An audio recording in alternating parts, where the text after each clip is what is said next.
Hi friends, Rajani ಅಡುಗೆ ಚಾನಲ್ಗೆ ಸ್ವಾಗತ. ಇವತ್ತು ನಾವು ಉಳಿದಿರೋ ಅಂಥ ಅನ್ನದಲ್ಲಿ ದೋಸೆ ಮಾಡಿ ನಾನು ತೋರಿಸ್ತಾ ಇದ್ದೀನಿ. ಇನ್ಸ್ಟೆಂಟ್ ದೋಸೆನ ಯಾವ ರೀತಿ ರಾತ್ರಿ ಉಳಿದಿರೋ ಅನ್ನದಲ್ಲಿ ಮಾಡ್ಬೋದು ಅಂತ, ಅಥವಾ ನೀವು ಮಧ್ಯಾಹ್ನ ಉಳಿದಿರೋ ಅನ್ನನಾದರೂ ಬಳಸ್ಬೋದು. ನೋಡಿ, ಅನ್ನ 1 ಕಪ್ ತೊಗೊಂಡಿದ್ದೀನಿ. ಮೆಜರ್ಮೆಂಟ್ ಕರೆಕ್ಟಾಗಿರಬೇಕು, ಇಲ್ಲಾಂದರೆ ದೋಸೆ ಬರೋದಿಲ್ಲ.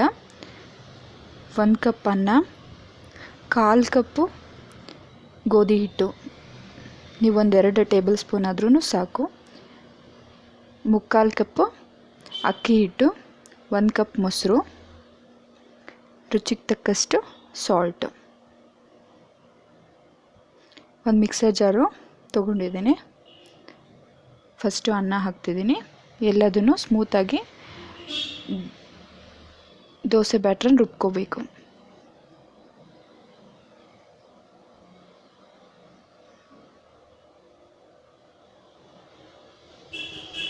ಅನ್ನ ಹಾಕಿದ್ದೀನಿ ನೋಡಿ. ಗೋಧಿ ಹಿಟ್ಟು ಜಾಸ್ತಿ ಬಳಸಬೇಡಿ. ಮತ್ತು ಅಕ್ಕಿ ಹಿಟ್ಟು 3/4 ಕಪ್ಪಿಂದ 1 ಕಪ್ಪಷ್ಟು. ಮೊಸರು ಹಾಕ್ತಿದ್ದೀನಿ.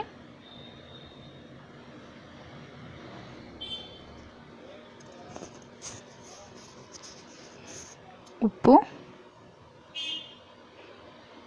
ಒಂದು ಸತಿ ರುಬ್ಕೊಂಡು ನೋಡಿ. ಸ್ವಲ್ಪ ನೀರು ಹಾಕ್ಕೊಳ್ಳಿ. ಒಂದೇ ಸತಿ ನೀರು ಜಾಸ್ತಿ ಹಾಕ್ಬಿಟ್ರೆ ತುಂಬಾ ತೆಳ್ಳಗಾಗ್ಬಿಡುತ್ತೆ, ದೋಸೆ ಬರೋದಿಲ್ಲ.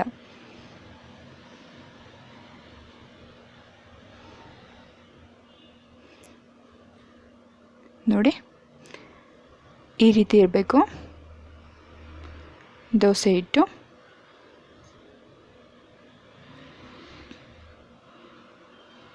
ಇನ್ಸ್ಟೆಂಟಾಗಿ ದೋಸೆನ ಈ ರೀತಿ ಮಾಡ್ಕೋಬೋದು ರಾತ್ರಿ ಉಳಿದಿರೋ ಅನ್ನದಿಂದ.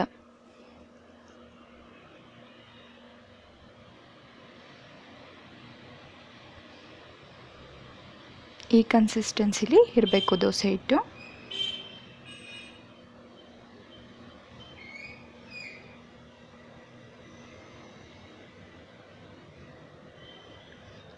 ಈಗ ನಾನೊಂದು ದೋಸೆ ಹಂಚಿಡ್ತಿದ್ದೀನಿ.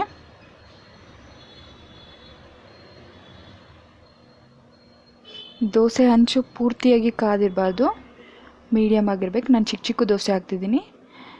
ನೀವು ಸ್ಟಾರ್ಟಿಂಗಲ್ಲಿ ದೊಡ್ಡದು ಹಾಕೋಕ್ಕೆ ಹೋಗಬೇಡಿ. ಸ್ವಲ್ಪ ಚಿಕ್ಕದು ಹಾಕ್ಕೊಂಡು ನೋಡ್ಕೊಳ್ಳಿ. ಚಿಕ್ಕದು ಸರಿಯಾಗಿ ಬಂದರೆ ಆಮೇಲೆ ದೊಡ್ಡದು ಹಾಕಿ. ಒಂದು ವೇಳೆ ನಿಮ್ಮ ಹಿಟ್ಟು ಸರಿಯಾಗಿಲ್ಲ, ಅಂಟ್ತಾ ಇದೆ, ಎದೊಳ್ತಿಲ್ಲ ಅಂದರೆ ಸ್ವಲ್ಪ ಅಕ್ಕಿ ಹಿಟ್ಟನ್ನು ಇನ್ನೊಂದು ಸ್ವಲ್ಪ ಹಾಕ್ಕೊಳ್ಳಿ. ಆವಾಗ ಅಂಟದಾಗೆ ದೋಸೆ ಬರುತ್ತೆ. ನೋಡಿ, ದೋಸೆ ಬೆಂದಿದೆ. ಎಷ್ಟು ಚೆನ್ನಾಗಿ ಬಂದಿದೆ ಅಂತ ನೋಡಿ. ಕಲರ್ ಕೂಡ ತುಂಬ ಚೆನ್ನಾಗಿ ಬಂದಿದೆ. ಈ ಇನ್ಸ್ಟೆಂಟ್ ದೋಸೆನ ಉಳಿದಿರೋ ಅನ್ನದಲ್ಲಿ ಮಾಡ್ಕೊಳ್ಳಿ. ಮತ್ತು ಹೇಗಿತ್ತು ಅನ್ನೋದನ್ನು ನನಗೆ ಕಮೆಂಟ್ ಮಾಡಿ. ನಾನು ಇನ್ನೊಂದು ದೋಸೆ ನಿಮಗೆ ಮಾಡಿ ತೋರಿಸ್ತೀನಿ.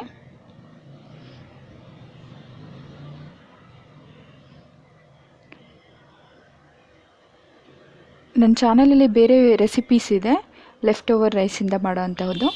ನೀವು ನೋಡಿ, ನಿಮಗೆ ಅನ್ನ ಜಾಸ್ತಿ ಮಿಕ್ತಾ ಇದ್ದರೆ ಬೇರೆ ರೆಸಿಪೀಸ್ ಇದೆ, ಅದನ್ನು ನೋಡಿ ಮಾಡಿ.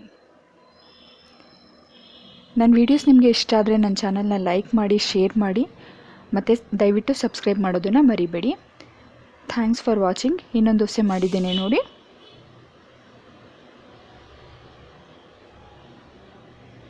ಪ್ಲೇಟಿಗೆ ಹಾಕ್ತಾಯಿದ್ದೀನಿ. ಇದನ್ನು ಕಾಯಿ ಚಟ್ನಿ ಜೊತೆ ನಾನು ಸರ್ವ್ ಮಾಡ್ತಿದ್ದೀನಿ. ತುಂಬಾ ಚೆನ್ನಾಗಿರುತ್ತೆ, ಮಾಡಿ ನೋಡಿ. Thanks for watching. ನೆಕ್ಸ್ಟ್ ಹೊಸ ರೆಸಿಪಿ ಜೊತೆ ಮೀಟ್ ಆಗ್ತೀನಿ. Thanks for watching.